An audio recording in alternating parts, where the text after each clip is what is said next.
پاکستان اور امریکہ کے عسکری تعلقات نئی بلندیوں پر army chief field marshal Syed Asim Munir کی ٹمپا میں سینٹکام کمانڈ تبدیلی کی تقریب میں شرکت۔ جنرل مائیکل کوریلا کی خدمات کو خراج تحسین پیش کیا۔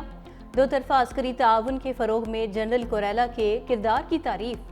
فیلڈ مارشل نے ذمہ داریاں سنبھالنے پر ایڈمرل بریڈ کوپر کے لیے نیک خواہشات کا اظہار کیا۔ پاک امریکہ عسکری تعاون کے تسلسل پر اعتماد کا اظہار بھی کیا۔ فیلڈ مارشل کی امریکی chairman joint chiefs of staff general Dan Caine سے بھی ملاقات میں باہمی پیشہ ورانہ دلچسپی کے امور پر تبادلہ خیال ہوا۔ دورہ پاکستان کی دعوت بھی دی۔ آرمی چیف کی دوست ممالک کے دفاعی سربراہان سے بھی اہم ملاقاتیں ہوئیں۔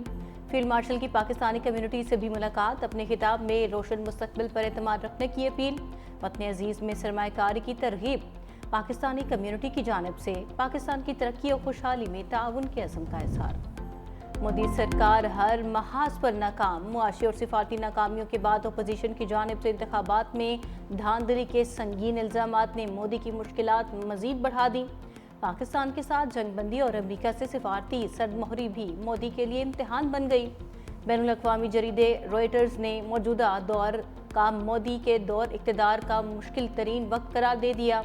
آئندہ ہفتوں میں چین اور روس کا متوقع دورہ بھارتی وزیر اعظم کے لیے کھڑا امتحان۔ بہار کے ریاستی انتخابات میں ممکنہ شکست مودی کے تابوت میں آخری کیل ثابت ہو سکتی ہے۔ کراچی میں ڈمپرز مافیا بے قابو، فیڈرل بی ایریا میں ڈمپر کی موٹر سائیکل کو ٹکر، بہن بھائی جاں بحق، والد زخمی۔ 22 سالہ مہنور کی آئندہ ماہ شادی تھی، مشتعل افراد کا ڈمپرز پر پتھراؤ، ڈرائیور پر تشدد، 7 ڈمپرز کو آگ لگا دی۔ دونوں بچے شادی میں شرکت کے بعد والد کے ساتھ گھر جا رہے تھے۔ زندگی کی بازی ہارنے والوں میں مہنور اور 14 سالہ احمد رضا شامل۔ پولیس نے موقع سے ڈمپر ڈرائیور کو گرفتار کر لیا۔ فائر بریگیڈ کو فوری طلب کیا گیا۔ ڈمپرز میں لگی آگ بجھا دی گئی۔ ڈمپر نظر آتش کرنے میں ملوث 16 مشتبہ افراد کو گرفتار کر کے تھانے منتقل کر دیا گیا۔ ڈمپرز ایسوسی ایشن کا سپر ہائی وے اور راشد منہاس روڈ پر دھرنا۔ مستونگ کے قریب ریلوے ٹریک پر دھماکہ، جعفر ایکسپریس کی 6 بوگیاں ڈی ریل ہو گئیں۔ ریلوے ٹریک پر دھماکہ، خوش قسمتی سے کسی بھی مسافر کو نقصان نہیں پہنچا، جبکہ دھماکے کے بعد فورسز نے علاقہ گھیرے میں لے لیا۔ واقعے کی تحقیقات اور سرچ آپریشن جاری۔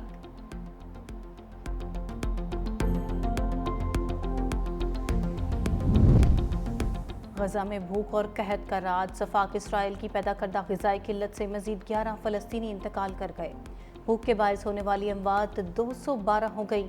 جبالیہ، خان یونس اور دیر البلح سمیت غزہ کے مختلف علاقوں میں وحشیانہ بمباری کا سلسلہ بھی نہ تھما۔ مزید 50 فلسطینی شہید، شہداء میں 21 امداد کے متلاشی افراد بھی شامل۔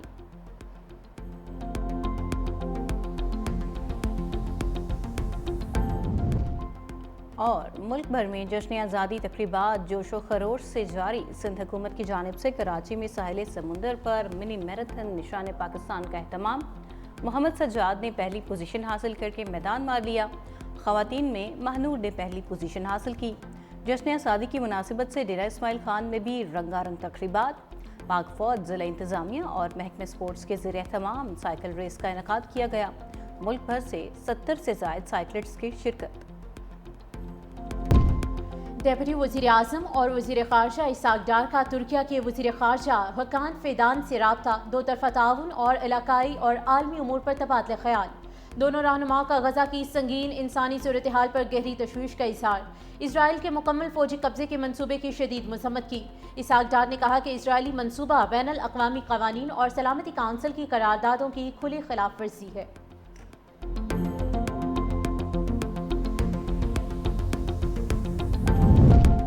ترک صدر رجب طیب ایردوان کا فلسطینی صدر محمود عباس سے ٹیلی فونک رابطہ، غزہ پر اسرائیلی حملے اور قابض فوج کے مکمل کنٹرول کے فیصلے پر اظہار تشویش۔ ترک صدر نے کہا کہ اسرائیل کا غزہ پر قبضہ کسی صورت قبول نہیں۔ صدر ایردوان نے فرانس، برطانیہ اور کینیڈا کی جانب سے فلسطینی ریاست کو تسلیم کرنے کے بیانات کو مثبت قرار دیا۔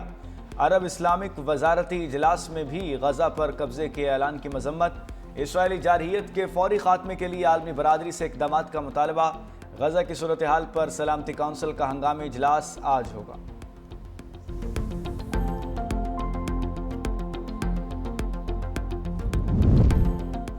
فلسطینی فٹ بالر کی غزہ میں شہادت پر یوئفا کی پوسٹ پر محمد صلاح کا طنزیہ سوال۔ یوئفا نے ایکس پر سلیمان العبید کی شہادت پر خراج عقیدت پیش کرتے ہوئے کہا کہ فلسطینی پہلے، سلیمان العبید کو الوداع۔ ایک ایسا باصلاحیت کھلاڑی جسے سخت ترین حالات میں بھی بے شمار بچوں کو امید دلائی۔ فٹ بالر محمد صلاح نے ری پوسٹ کرتے ہوئے یوئفا سے پوچھا، کیا آپ ہمیں بتا سکتے ہیں کہ وہ کیسے، کہاں اور کیوں مارے گئے؟ فلسطینی فٹ بالر سلیمان العبید غزہ میں اسرائیلی حملے میں شہید ہوئے تھے۔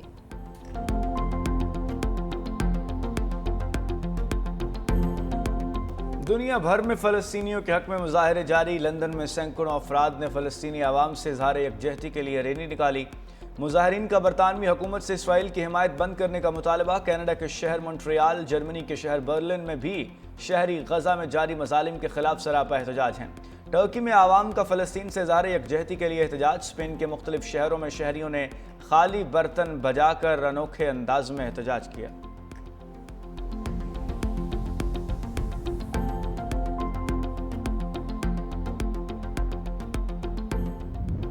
انسداد دہشت گردی عدالت لاہور نے 9 مئی کے 2 مقدمات کا فیصلہ محفوظ کر لیا۔ فیصلہ 11 اگست کو سنایا جائے گا۔ جناح ہاؤس کے قریب گاڑیاں چلانے اور تھانہ شادمان نظر آتش کیس۔ اے ٹی سی نے وکلاء کے دلائل مکمل ہونے کے بعد فیصلہ محفوظ کیا۔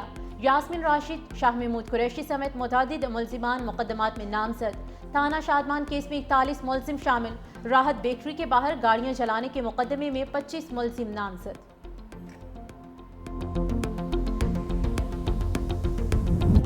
شگر میں سیلاب سے کھڑی فصلیں اور زرعی زمینوں کو نقصان۔ شاہراہ غزر بدستور بند۔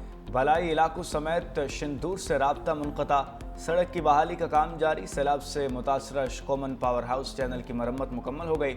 سیلاب سے صوبے بھر میں 700 سے زائد مکانات تباہ ہوئے۔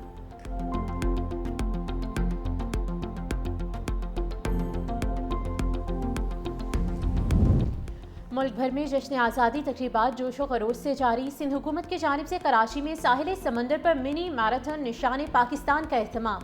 محمد سجاد نے پہلی پوزیشن حاصل کر کے میدان مار لیا۔ خواتین میں ماہنور نے پہلی پوزیشن حاصل کی۔ جشن آزادی کی مناسبت سے ڈیرہ اسماعیل خان میں بھی رنگا رنگ تقریبات کا سلسلہ جاری۔ پاک فوج، ضلعی انتظامیہ اور محکمہ سپورٹس کے زیر انتظام سائیکل ریس کا انعقاد۔ ملک بھر سے 70 سے زائد سائیکلسٹ کی شرکت۔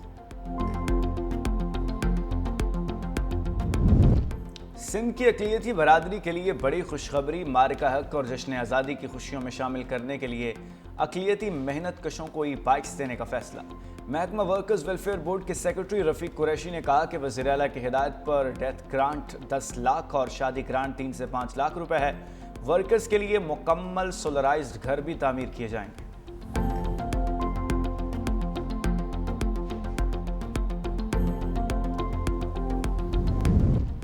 وزیر توانائی سندھ ناصر حسین شاہ کا تھر فاؤنڈیشن اسلام کوٹ کا دورہ۔ اسکول اور ہسپتال کا معائنہ کیا۔ اسکول کے بچوں نے ٹیبلوز پیش کیے۔ ناصر حسین شاہ کی ہسپتال کے دورے کے دوران مریضوں کی عیادت۔ صوبائی وزیر نے solar scheme, R O plant اور تھر کول کی زمین سے ہٹائے گئے مکینوں کے نئے مکانات کا جائزہ لیا۔ کہا تھر فاؤنڈیشن کی تعلیم اور صحت کے شعبوں میں کارکردگی مثالی ہے۔ اب ہمارا نعرہ ہے، تھر بدل رہا ہے پاکستان۔